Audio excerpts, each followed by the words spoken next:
નમસ્કાર વિદ્યાર્થી મિત્રો, તમારું ખૂબ ખૂબ સ્વાગત છે મારી આ ચેનલ સ્ટડી વિથ નેન્સીમાં। જો હજી સુધી તમે મારી આ ચેનલને સબસ્ક્રાઇબ ના કરી હોય તો જલ્દીથી સબસ્ક્રાઇબ કરજો। આજે આપણે પ્રકરણ નંબર 12 પૃષ્ઠફળ અને ઘનફળમાં સ્વાધ્યાય 12.1 નો પ્રશ્ન નંબર 3 જોઈશું। તો અહીં જો આપણને પ્રશ્ન નંબર 3 આપેલો છે કે અર્ધગોલકની ઉપર એક શંકુ લગાવેલો છે તેવું એક રમકડું છે, તે બંનેની ત્રિજ્યા 3.5 સેન્ટીમીટર છે, રમકડાની કુલ ઊંચાઈ 15.5 સેન્ટીમીટર હોય તો રમકડાનું કુલ ક્ષેત્રફળ પૃષ્ઠફળ શોધો। કે અહીં આપણને અર્ધગોલક એવું અર્ધગોલક છે, એની ઉપર એક શંકુ લગાવી દીધો છે અને હવે એ રમકડું છે એવું એક રમકડું છે, અને રમકડાની આપણને તે બંનેની એટલે કે શંકુ અને અર્ધગોલકની ત્રિજ્યા કેટલી છે? 3.5 સેન્ટીમીટર છે। રમકડાની કુલ ઊંચાઈ આપેલી છે, આખા રમકડાની આપેલી છે, એટલે એમાં શંકુ પણ આવી જાય, અર્ધગોલક પણ આવી જાય, તો એનું પૃષ્ઠફળ શોધવાનું છે। તો સૌથી પહેલા તો આકૃતિ દોરીએ, એના ઉપરથી પછી ગણતરી કરીશું। તો આવી રીતે એક શંકુ છે, આ શંકુને કેની ઉપર? એક અર્ધગોલકની ઉપર આવી રીતે ગોઠવવામાં આવેલો છે। અર્ધગોલક છે એની ઉપર શંકુ ગોઠવેલો છે।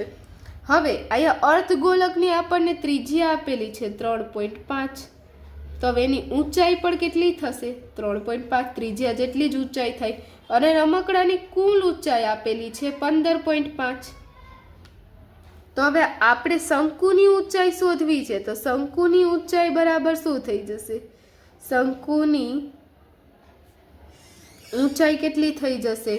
15.5 માઇનસ 3.5, 15.5 માંથી 3.5, તો હવે જોવો 15.5 માંથી 3.5 જાય એટલે વધશે 12। કેટલા વધશે? 12 વધશે। તો આ 12 છે એ આપણને શું મળી ગઈ? શંકુની જે ઊંચાઈ છે આ ઊંચાઈ આપણને કેટલી મળી? 12 મળી। હવે તે શંકુનું જે પૃષ્ઠફળનું સૂત્ર છે એમાં આપણે એની શું કેની જરૂર હોય? ત્રાસી ઊંચાઈની પણ જરૂર હોય। ત્રાસી ઊંચાઈ એટલે એલની આપણે જરૂર હોય। એલ બરાબર તો L² બરાબર H² પ્લસ R² થાય, કેના ઉપરથી? પાયથાગોરસ ઉપરથી। આ ત્રિજ્યા છે, આ ઊંચાઈ છે, અને આ એની ત્રાસી ઊંચાઈ છે। તો આ કાટકોણ ત્રિકોણ આવી રીતે બંને બાજુના વર્ગનો સરવાળો એ કર્ણના વર્ગ જેટલો થાય, એટલે આ ત્રાસી ઊંચાઈ L થઈ ગઈ। તો L² બરાબર H² પર પ્લસ R²। હવે H² તો ઊંચાઈનો વર્ગ 12નો વર્ગ વત્તા ત્રિજ્યા કેટલી છે? 3.5 આખાનો વર્ગ। તો હવે 12નો વર્ગ 12 ગુણ્યા 12 144 વત્તા હવે 3.5 નો વર્ગ, તો 3.5 ના વર્ગ માટે શું કરવાનું? 35 ગુણ્યા 35। તો હવે 35 ગુણ્યા 35 કરીએ તેના માટેની શોર્ટ ટ્રીક છે કે જ્યારે પણ પાછળનો અંક 5 આવતો હોય તો 3 પછીની સંખ્યા એટલે 35 છે, 45 છે, 25 છે એમાંનો વર્ગ શોધવો હોય તો એના આમાં આપણે 35નું શીખીએ તો 3 છે તો 3 પછી 4 આવે તો 3 ચોક 12 અને 5 બચું 25। તો આ શોર્ટ ટ્રીક છે, પણ બધામાં કામ ના કરે એટલે સાઈડમાં તો એકવાર તમારે ગુણાકાર કરીને જોઈ જ લેવાનું કે 35 ગુણ્યા 35 એટલે કેટલા થશે? 1225। અથવા તો 25 ગુણ્યા 25 હોય તો એમાં તમે શું કરો? તો 25 ગુણ્યા 25 તો 2 પછી શું આવે? 3, તો 2 તેરી 6, 6 અને 25 625, 25 નો વર્ગ। એવી રીતે 4 નો પણ થાય કે 45 નો વર્ગ હોય તો 4 પછી શું આવે? 5, 4 પંચા 20, 20 25, 45 નો વર્ગ શું થાય? 20 25 થાય। તો આવા વર્ગ આપણે કરી શકીએ। તો અહીંયા જો 35 નો વર્ગ 12 25 થાય, સાઈડમાં 35 ગુણ્યા 35 કરી લેવાનું, પણ અહીંયા શું છે? 3.5 છે, તો અહીંયા એ 3.5 ગુણ્યા 3.5 થાય, તો એક વાર પોઈન્ટ ને 2 વાર પોઈન્ટ એટલે બે સંખ્યા પછી આપણે 2 વાર પોઈન્ટ કાપીશું, એટલે શું થઈ જશે? 12.25। હવે 144 વત્તા 12.25 એટલે 156.25 થશે। એ શું છે? L² થશે। L² શું થઈ જશે? 156.25। તો હવે જુઓ 156.25, તો હવે આપણે આનું શું કરવાનું છે? વર્ગમૂળ કાઢવાનું છે। તો હવે અહીંયા તમે જોશો 156.25 ને આપણે શું લખી શકીએ? 12.5 ગુણ્યા 12.5, 125 ગુણ્યા 125 કેટલા થાય? 156.25, એટલે 12.5 નો વર્ગ છે 156, એટલે L² એટલે શું થઈ જાય? 12.5 નો સ્ક્વેર। સાઈડમાં ગુણાકાર કરીને જોઈએ 125 ગુણ્યા 125 તો કેટલો મળે 156.25 મળશે.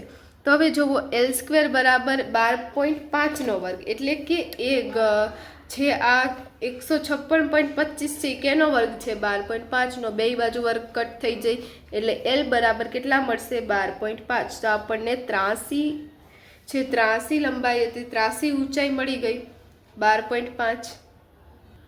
હવે આપણે રમકડાનું પૃષ્ઠફળ શોધી લઈએ. તો રમકડાનું પૃષ્ઠફળ શું થઈ જશે કે પેલા શંકુનું પૃષ્ઠફળ અથવા તો શંકુની વક્ર સપાટીનું ક્ષેત્રફળ, નીચેનો ભાગ નથી એમાં આપણે લેવાનું, ખાલી આ વક્ર સપાટી જ લેવાની. એવી જ રીતે અર્ધગોળાની પણ વક્ર સપાટીનું જ ક્ષેત્રફળ લેવાનું છે. એટલે રમકડાનું કુલ પૃષ્ઠફળ થઈ જશે શંકુની વક્ર સપાટીનું ક્ષેત્રફળ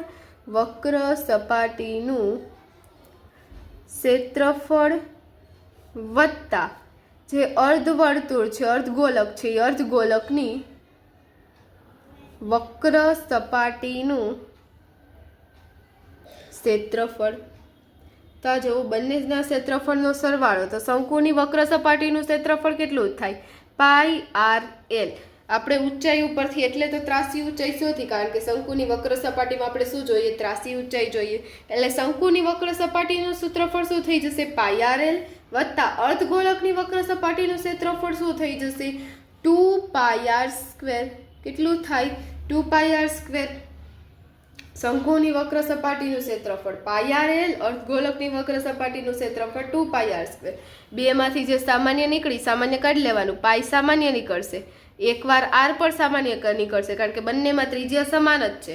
તો હવે અહીંયા શું વધશે L વધશે, L પ્લસ અહીંયા શું વધશે 2 અને r એટલે 2r વધશે કારણ કે એક r તો સામાન્ય નીકળી ગયું r² માંથી.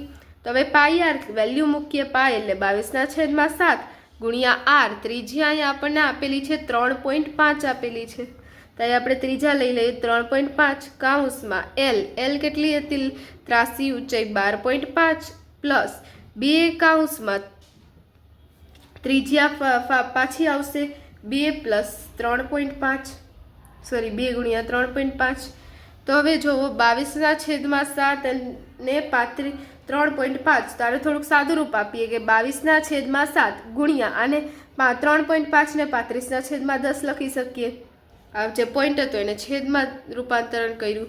હવે 12.5 પ્લસ 3.5 ગુણ્યા 2 કેટલા થાય 7 થાય 35 પાછળથી એક પોઈન્ટ કાપ લેવાનો એટલે 7 થઈ જાય 3.5 2 વાર એટલે શું થાય 7 થાય.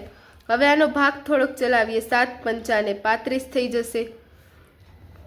હવે તમે જુઓ 22 ગુણ્યા 5/10. હવે 12.5 વત્તા 7 કરીએ તો કેટલો થઈ જશે 19.5 થઈ જશે. 12 ને 7 19.5.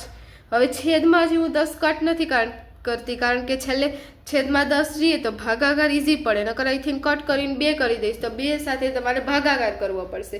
પણ 10 રાખીએ તો 10માં ખાલી 10 હોય છેદમાં તો ભાગાકાર ન કરવો પડે, સીધો એક પોઈન્ટ લગાડી શકીએ.